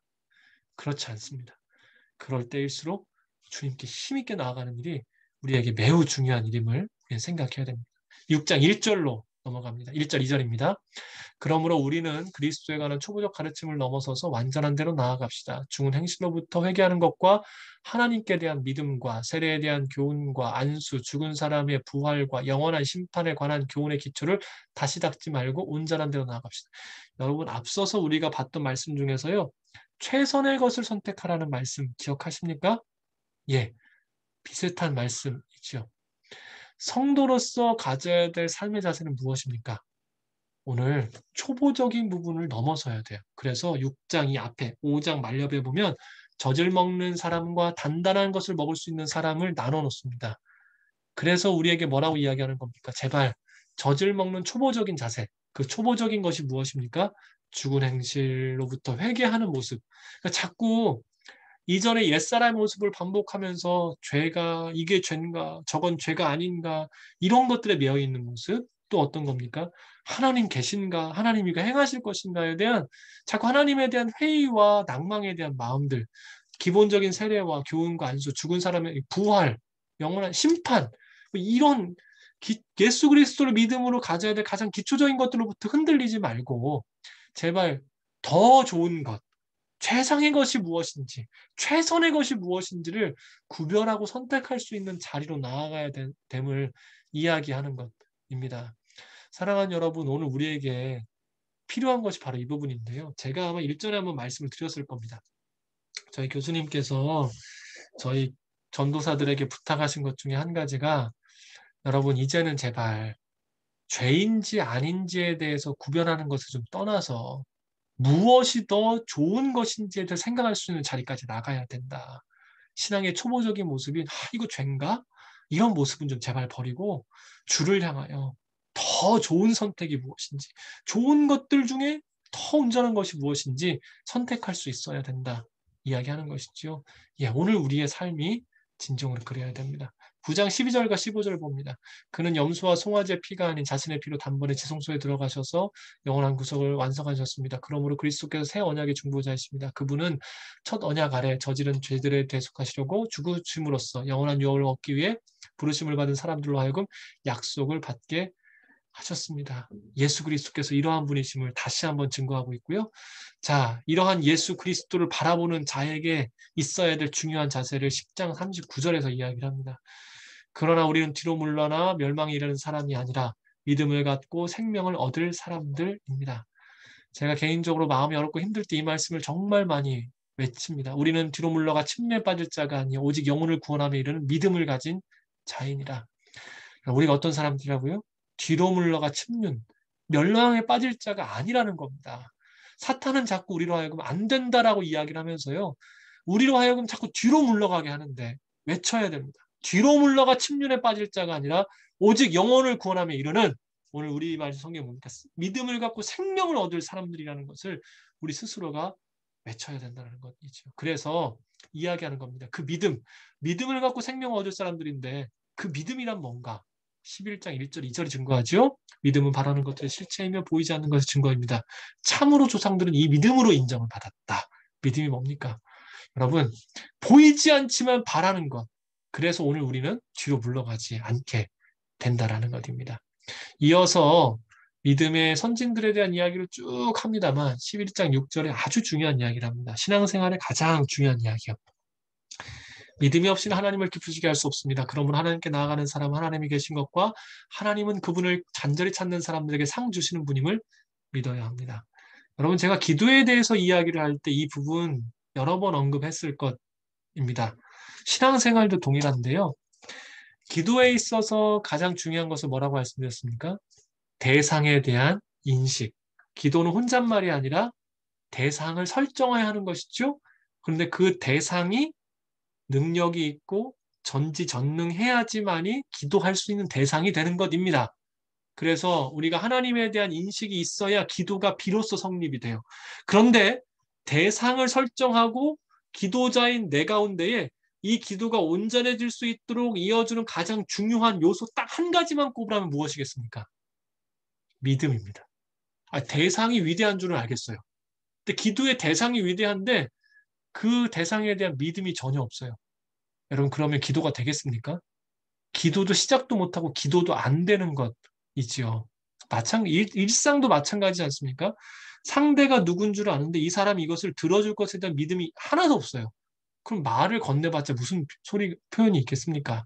하나님의 어떠한 분이신 줄 알았다면 이 하나님에 대한 믿음이 있어야 기도, 곧 우리의 신앙생활, 우리의 예배가 온전해질 수 있는 겁니다. 보십시오. 그래서 어떠한 믿음이 필요합니까? 첫 번째, 계신 것. 내가 기도할 때 내 곁에서 내 기도를 듣고 계신다라는 이 믿음이 있어야 여러분 기도가 가능합니다. 기도하는데요, 주님 안 들으실 거야 라고 생각하시고 기도하시는 분이 정말 많아요. 기도가 이미 이루어지지 않고 있는 중입니다.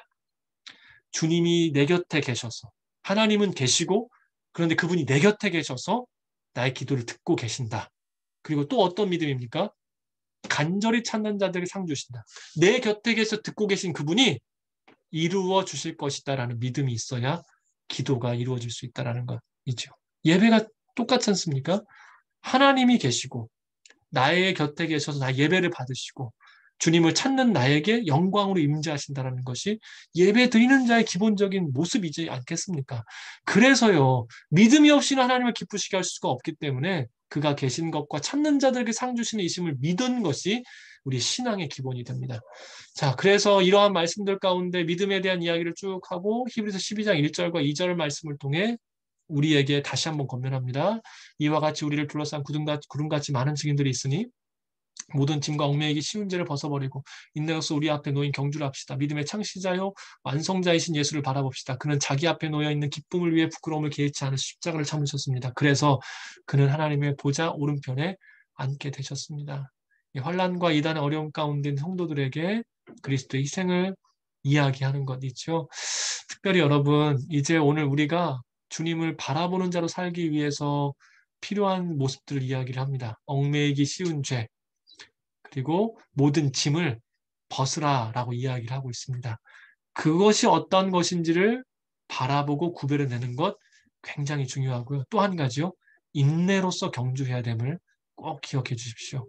그러므로 주님을 바라보아 우리 가운데 행하실 일들을 경험하는 것이 중요합니다. 자, 야고보서 넘어가도록 하겠습니다.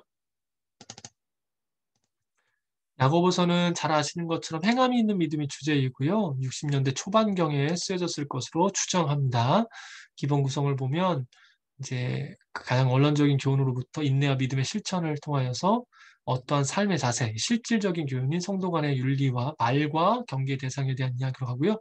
그 다음에 마지막으로 성숙한 신앙생활에 대한 이야기로 넘어가는 것을 볼 수가 있습니다. 기록 목적을 보면 여전한 박해 상황 가운데에서 이신득이에 대한 피상적인 형식적인 신앙이 그들 가운데 있었습니다. 그래서 이러한 모습들 가운데에 우선은 격려, 그리고 바른 신앙생활을 통해 믿음과 행함이 일치하는 바른 신앙생활들을 통해 교회의 결속을 말하고 있고요. 핵심 단어는 신행일치입니다. 믿는 것과 행하는 것이 하나 되는 것을 이야기합니다. 믿음의 연단을 위한 시련을 인내로 극복해야 된다. 유혹을 받지 않도록 정욕을 버릴 것을. 그리고 믿음의 행함과 올바른 관계에 대한 정립을 특별히 해주고 있죠. 그러면 외적인 조건으로 차별과 편견 없이 사랑으로 말의 실수에 대해 3장에 특별히 이야기하고 있고요. 성도는 정욕, 교만, 비방, 자랑을 경계하고 복종함으로 일처 화목을 이루어야 된다고 이야기합니다. 특징을 봅니다. 윤리적 교훈이 많아서요. 신학의 잠언이라고 불리기도 하고요. 가장 많은 명령문제, 잠언과 같은 모습이기 때문에 실제로 이러한 모습들이 많이 드러나고 있기도 합니다. 야고보서 짧게 살펴보겠습니다. 1장 4절에서 6절입니다. 인내를 온전히 이루십시오. 그러면 여러분이 온전히 성숙하게 돼 아무것도 부족한 것이 없게 될 것입니다. 여러분 가운데 누구든지 지혜가 부족하면 모든 사람에게 후해 주시고 꾸짖지 않으신 하나님께 구하십시오. 그러면 주실 것입니다. 오직 믿음으로 구하고 조금도 의심하지 마십시오. 의심하는 사람은 바람에 밀려 요동하는 바다 물결과 같습니다. 여러분 특별히 인내에 대해서 우리 가운데 이야기를 하죠. 온전하고 성숙함으로 인도하여 부족함이 없게 하는 비결로서 인내를 이야기를 하고요. 오늘 여러분들께 이 말씀을 읽는 이유가 있어요. 여러분은 평소에 무엇을 기도하며 간구하십니까? 오늘 말씀 보니까요. 지혜를 구하라라고 이야기를 합니다. 인생의 시간들 가운데서요. 오늘 우리의 삶의 문제들을 주 앞에 올려드리는 기도 중요합니다. 그런데 본질적인 것에 대한 기도가 부족하게 되면 균형이 맞지를 않아요. 여러분, 성경은 특별히 이러한 본질적인 부분, 사도 바울은 우리에게 가장 간구해야 될 것을 뭐라고 이야기합니까? 사랑이요. 그리고 야고보서는 지혜를 구하라고요. 그러니까 우리의 내적인 부분들, 본질적인 부분들에 대한 간구와 삶에 대한 부분들이 균형이 맞는지를 돌아봐 보십시오. 자, 14절, 15절입니다. 각 사람이 시험을 당하는 것은 자신의 욕심에 이끌려 유혹에 빠지기 때문입니다. 욕심이 잉태에 죄를 낳고 죄가 자라 사망을 낳습니다. 욕심에 관련된 부분이라서요. 한 번 더 읽었습니다. 자, 1장 22절입니다. 여러분은 말씀을 실천하는 사람이 되고 듣기만 해 자신을 속이는 사람이 되지 마십시오. 2장 17절인데요. 이와 같이 믿음도 행함이 없으면 그 자체가 죽은 것입니다. 22절. 당신이 알다시피 믿음이 그 행함과 함께 일하고 행함으로 믿음이 온전하게 된 것입니다. 너무나 당연한 이야기지만 실제 삶 가운데에 믿는다 이야기하면서 살아가지 못하는 우리의 모습이 있어요.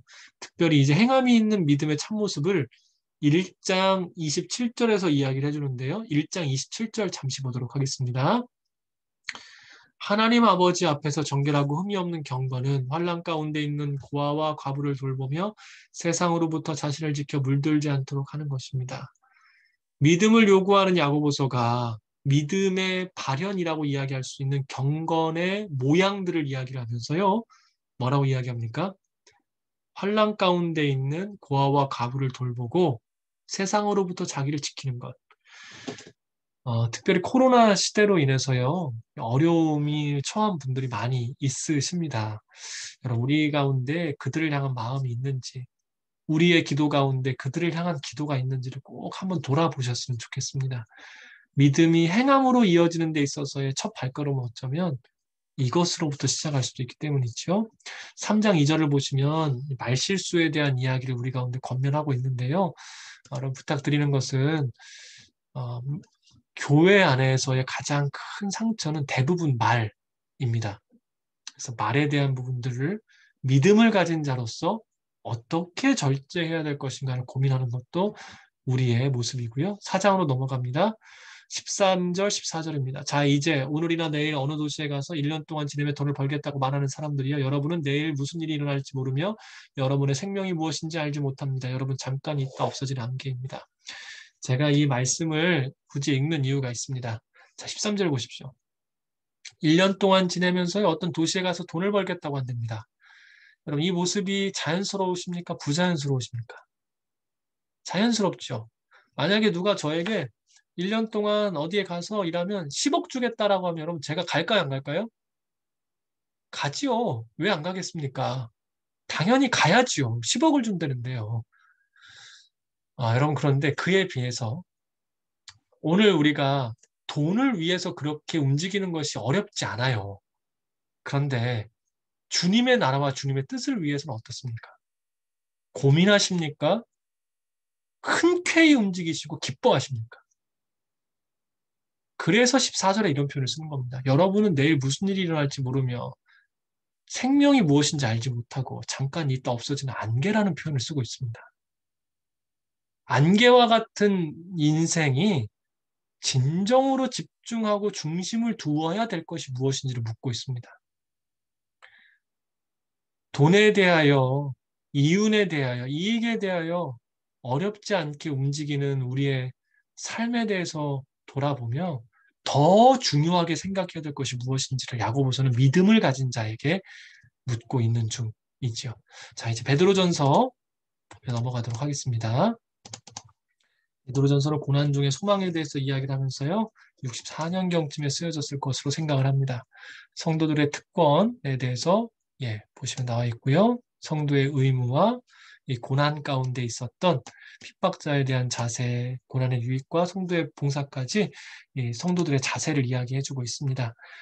고난 위로하고 격려합니다. 불의한 자를 대신하여 십자가 지심을 상기하고 선한 행실을 요청하기 위하여 썼습니다. 그래서 베드로전서는 인내 그리고 소망 가운데 거하라는 것을 이야기합니다. 천국의 본향인 나그네는 세상과 다르는 거룩한 삶을 살아야 하고 천국을 소망해야 되고요. 나그네라는 표현이 특별히 베드로전서는 중요하지요. 고난은 인내할 뿐 아니라 성화의 방편임을 생각하고요. 사회제도 안에서의 의무와 책임, 악을 악으로 갚지 말고 선으로 갚아라. 로마서, 데살로니가전서, 베드로전서 동일한 이야기를 우리 가운데 하고 있습니다. 교리에 대한 다양한 언급을 하고 있고요. 회화적 표현을 씁니다. 베드로답습니다. 교훈을 선명하게 드러내고요. 그리스도의 말씀, 왜냐하면 베드로 수제자였기 때문에 예수님에 대한 그 말씀을 다른 서신서보다 더 빈번하게 쓰고 있는 것을 볼 수가 있습니다. 자, 베드로전서 2장 9절 봅니다.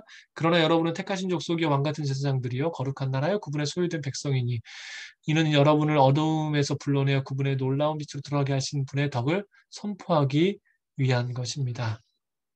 우리가 무엇으로 인해 살게 되었음을 그리스도의 피로 인해서 살게 되었음을요 이 앞에서 고백을 해요. 그리고 당신은 누구인가를 이야기합니다. 어려움 가운데 우리를 정신을 번쩍 차리게 하는 한 가지가 있습니다. 그게 뭐냐면 내가 누구인지를 다시금 깨달으면 어려움을 능히 이겨낼 수가 있지요. 대부분의 사람들이 어려움에 넘어지는 이유는 자기 정체성이 무너지기 때문에 대부분 무너지게 되어 있습니다. 그리스도께서 피로 값주고 사실 만큼 당신은 존귀한 사람임을 이야기하며 그런 너희의 정체성이 뭔가 이야기를 하고 결국 우리가 살아야 될 모습이 이 안에 있음을 이야기하고 있는 것이죠. 그래서 이러한 정체성의 이야기를 이야기해주고 그 뒤에 보게 되면 육체 정욕을 멀리하고 선한 행실을 하나님께 영광을 돌리고 제도에 순복하고 하나님의 종으로 살 것을요. 이 정체성 뒤에 이야기해주고 있습니다. 4장 8절과 11절로 넘어갑니다. 무엇보다 서로 깊이 사랑하십시오. 사랑은 허다한 죄를 덮습니다. 11절 무슨 말을 하려면 하나님께서 말씀하실 것 같이 하고 누구든지 섬기려면 하나님께서 공급하시는 힘으로 하는 것 같이 하십시오. 이는 모든 일에 하나님께서 예수 그리스도로 인해 영광을 받으시게 하려는 것입니다. 영광과 능력이 세세무궁토록 그분께 있기를 빕니다. 대부분의 서신서가 그렇듯이 베드로도 여전히 우리에게 사랑할 것을 강력하게 권면하며 서신서를 마무리합니다. 후서 보도록 하겠습니다. 종말에 필요한 진리의 지식을 이야기를 하고 있고요. 이 전서와는 조금 다른 느낌으로 서신서를 쓴 것을 볼 수가 있습니다. 성숙에 관련된 부분, 거짓 교사에 관련된 부분이 좀 강력하게 얘기하고 있고 그러면서 재림에 대한 이야기를 이 데살로니가 후서처럼 강력하게 이야기해주는 부분들이 좀 있습니다. 교회 내부의 어려움인 배교, 거짓 교사 이거 계속 언급되고 있는 부분이죠. 종말론적 회의 언제 오시나. 그래서 방종한 삶 맞서 나갈 수 있도록 권면하는 것이 베드로 후서의 특징이고요. 예수 그리스도를 아는 지식으로 인하여 이겨낼 수 있음을 이야기를 합니다. 첫 번째가 그러한 주제고요. 자, 진리, 성도의 신앙은 진리 가운데 있어야 됨을 거짓 교사는 반드시 멸망한다. 그리고 심판을 위해 재림하신다. 거짓 교사들의 경계한 심판 강조가 그래서 많습니다. 유다서와 비슷한 내용이 있음을 볼 수가 있고요. 베드로 후서는 간략하게 보고 넘어가도록 하겠습니다. 베드로 후서 1장 4절에서 7절입니다. 그분은 우리에게 보배롭고 지극히 큰 약속을 주셨는데 이는 이것들을 통해 여러분이 세상의 정욕 가운데 썩어져가는 것을 피하고 신의 성품에 참여하는 사람들이 되게 하려는 것입니다. 그러므로 여러분은 더욱 힘써 믿음의 덕의 지식을 지식의 절제를 절제의 인내를 인내의 경건을 경건의 형제의 우애를 형제의 우애의 사랑을 공급하십시오. 그리스도를 믿고 믿음으로 가운데 영생을 바라보는 자들이 해야 될 일인데요. 5절에 보면 믿음 가운데 덕이요 여러분. 앞서 말한 야고보서의 말씀과 동일한 흐름입니다. 믿음은 행함의 덕과 같이 이루어져야 됩니다. 그런데 이 덕이 향방 없이 가면 안 되겠죠. 덕을 컨트롤해 줄 수 있는 지식이 필요합니다. 그런데 이 지식이요. 자꾸 뻗어나가서 절제되지 않으면 안 되기 때문에 절제를 이야기하고 있고 여러분 절제하기가 쉽습니까? 어렵습니까? 그래서 인내를 요청하는 겁니다. 그리고 이 인내하는 일 또한 굉장히 부단히 노력해야 되는 일이기 때문에 인내를 온전히 유지할 수 있는 경건, 곧 예배와 주 앞에 나아가는 온전한 모습들을 우리 가운데 이야기를 합니다. 그리고 이 모든 것들이 사랑으로 인하여서 이루어져야 됨을 이야기를 하며 베드로 후서는 우리 가운데 권면합니다. 자, 거짓 교사들과 악한 이들에 대한 심판의 메시지를 먼저 그 뒤에 이야기를 하고 난 다음에 3장 8절에서 9절, 15절 말씀으로 이어지는데요. 보도록 합니다. 3장 8절입니다. 그러나 사랑하는 사람들이 한 가지 잊지 마십시오. 주께는 하루가 천년 같고 천년이 하루 같습니다. 9절, 약속하신 주께서는 어떤 사람들이 더디다고 생각하는 것처럼 더딘 분이 아닙니다. 오히려 여러분을 위해 아무것도 멸망하지 않고 모두 회개에 이르길 바라십니다. 15절 봅니다. 또한 우리 주의 오래 참으심이 군이 될 줄 여기십시오. 사랑하는 우리 형제 바울도 그가 받은 지혜를 따라 이와 같이 여러분에게 썼습니다. 우리의 때와 하나님의 때가 너무나 달라서 하나님의 때가 언제인지 우리의 마음에 어려울 때가 있습니다. 여러분, 그런데요, 대부분의 삶의 시간들을 돌아보면 어떻습니까? 나의 때에 주님의 때가 맞지 않아 안타까운 마음보다 주님이 나를 기다리셨던 때가 훨씬 더 많습니다. 그래서 어쩌면 오늘 우리가 기다리고 있는 이 시간도 주님의 구원의 역사 안에 들어갈 수 있음을 우리는 늘 생각해야 됨을 잊지 말아 주십시오. 조금만 바꿔서 생각해 주십시오. 주님의 기다리심으로 인해 오늘 우리의 삶이 주 앞으로 이끌어져 간 것처럼 오늘 나의 때에 주님의 일이 이루어지지 않는다라고 실망하는 것보다 주님이 기다리심으로 인해 이루어 주셨던 은혜를 바라보면 우리는 충분히 인내하고 기다릴 수 있을 것입니다. 자, 요한 1서 함께 볼 텐데요. 요한 1서는 성도의 영적 교제에 대해서 정말 깊고 풍성하게 쓴 책입니다.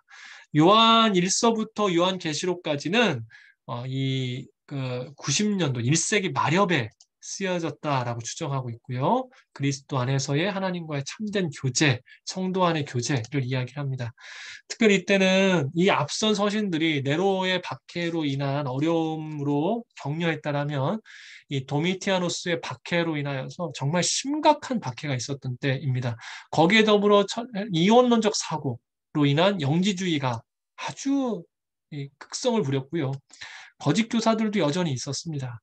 더군다나 1세기, 그러니까 그리스도가 돌아가신 이후에 약 60년, 70년이 지나가면서 초대교회 확장세에서 주춤하면서 모든 것들이 다 어려워진 때입니다. 그래서 올바른 기독론, 하나님과 올바른 교제로 인도하기 위해서 썼고요. 공동체 안에서 그릇된 분파, 문제, 온전한 교제 위해서 썼습니다. 사귐과 사랑의 핵심 단어입니다. 하나님에 대한 진실한 사랑, 형제 사랑을 통해 드러나게 된다. 그리스도께서 강조하셨죠. 첫 번째 계명 하나님 사랑, 두 번째 계명 이웃 사랑이라는 것 다시금 강조하는 부분입니다. 하나님과의 교제는 그리스도의 죽음으로 인해서, 성도의 죄는 하나님과의 사귐을 파괴한다는 것을 꼭 기억하라는 것이고요. 세상 사랑이 우상 섬김이고 성도는 악한 영을 분별할 줄 알아야 된다. 서신의 일반적인 형식을 탈피했고요. 그래서 이런 부분이 있습니다. 사랑의 실천과 이단 경계에 대해서 썼던 책이 요한일서라고 볼 수가 있겠습니다.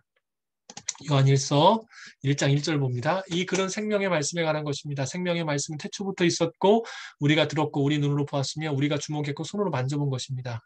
1장 1절을 보면서 늘 기도합니다. 정말 주님을 이와 같이 경험하기를 원합니다. 자, 이러한 자들의 삶이 있는데 이렇게 주님을 경험하는 자들의 삶 6절. 만일 우리가 하나님과 사귐이 있다고 하면서 여전히 어두운 가운데 간다면 우리는 거짓말하는 것이며 진리를 따라 사는 것이 아닙니다. 그래서 우리는 이 거짓을 따라가지 않고 어떻게 살아가야 됩니까? 2장 3절로 넘어가는데요. 우리가 하나님의 계명을 지키면 이것으로 우리가 하나님을 정말로 알고 있다는 것이 확인하게 됩니다. 거짓을 따라가지 않고 어두운 가운데 있지 않으면 계명을 지키는 건데 계명이 뭡니까? 9절에 10절 봅니다. 누구든지 빛 가운데 있다 하면서 자기 형제를 미워하는 사람은 아직 어둠 속에 있는 것입니다. 10절, 자기 형제를 사랑하는 사람은 빛 가운데 거하고 그 사람 안에는 그를 넘어뜨릴 장애물이 없습니다. 사도 요한은요, 우리에게 간략하게 이야기합니다. 여러분이 정말로 주님을 만지고 경험하고 알게 된 사람들입니까? 주의 계명을 지키십시오. 그 계명은 사랑하는 일이라는 것 있지요. 이러한 사랑의 권면을요, 3장 18절에 다시 한번 이야기합니다. 자녀들이요, 우리가 말과 혀로만 사랑하지 말고 행동과 진실함으로 사랑합시다. 가장 어려운 박해 때에 사랑에 대해서 강조하고요. 4장 8절 봅니다. 사랑하지 않는 사람은 하나님을 알지 못합니다. 하나님은 사랑이시기 때문입니다. 여러분, 주님에 대한 알미 조금씩 적어져 가는 것 같습니까? 이유가 어디에 있을까요? 여기요. 형제를 사랑하지 않으면 하나님 알지 못한대요. 10절 봅니다. 사랑은 여기 있습니다. 곧 우리가 하나님을 사랑한 것이 아니라 하나님께서 우리를 사랑하셔서 우리의 죄를 위해 그분의 아들을 화목제물로 보내주셨습니다. 12절, 지금까지 아무도 하나님을 본 사람이 없습니다. 그러나 우리가 서로 사랑하면 하나님께서 우리 안에 계시고 하나님의 사랑이 우리 안에 온전히 완성됩니다.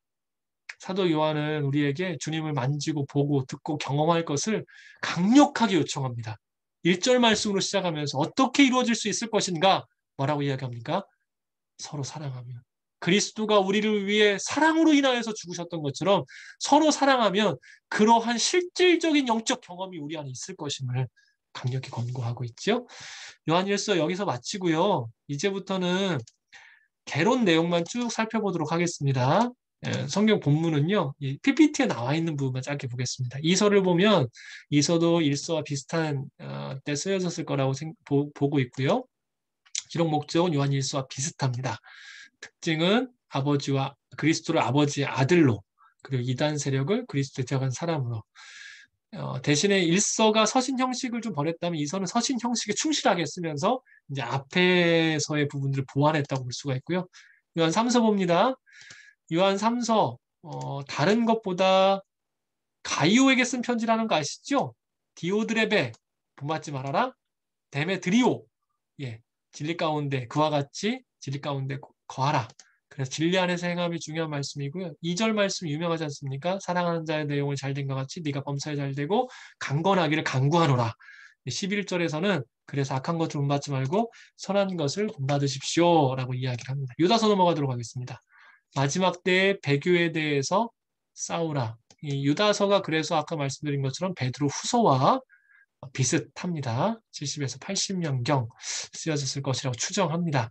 이단에 대한 경계와 바른 신앙생활을 권면하는 한 장짜리 짧은 책이고요. 영지주의 거짓 교사에 대해서 대응하기 위해서 썼습니다. 말씀을 보시면 지극히 거룩한 믿음 위에 자기를 건축과 성령 안에 기도하고 영생에 이르도록 하나님의 사랑 안에 자기를 지키고 예수 그리스도의 긍휼을 지키라 라는 것이 중요한 말씀이고요. 자, 요한계시록 보고 마무리할 텐데요. 교회의 승리를 외치는 아주 중요한 서신서입니다. 95년 가장 마지막에 성경 중에서 가장 마지막에 쓰여진 성경이라고 볼 수가 있습니다. 구성을 보면 서론에서 계시를 주시는 예수님 그리고 7교회 보내는 편지가 쓰여져 있고 하늘 보좌 심판으로부터 7재앙, 7인재앙, 7나팔재앙 대심판 후에 마지막으로 7대접이 나옵니다. 그래서 보면 777, 333으로 통일되죠. 이따 보시겠습니다만 요한계시록 그래서 은유와 숫자가 특별하게 쓰여진 책이고요. 이후에 재림과 대심판, 신천, 신지, 재림에 대한 약속으로 이어집니다. 기록 목적을 보시면 엄청난 박해와 성도들의 이방 교도들의 멸시, 교회 내 어려움들을 통해서 낙담과 좌절하지 않도록 그리고 종말의 묵시들을 보여줌으로 하나님, 영원한 하나님 바라볼 수 있도록 내용 전개 보시면 아까 말씀드린 부분들이 좀 있고요.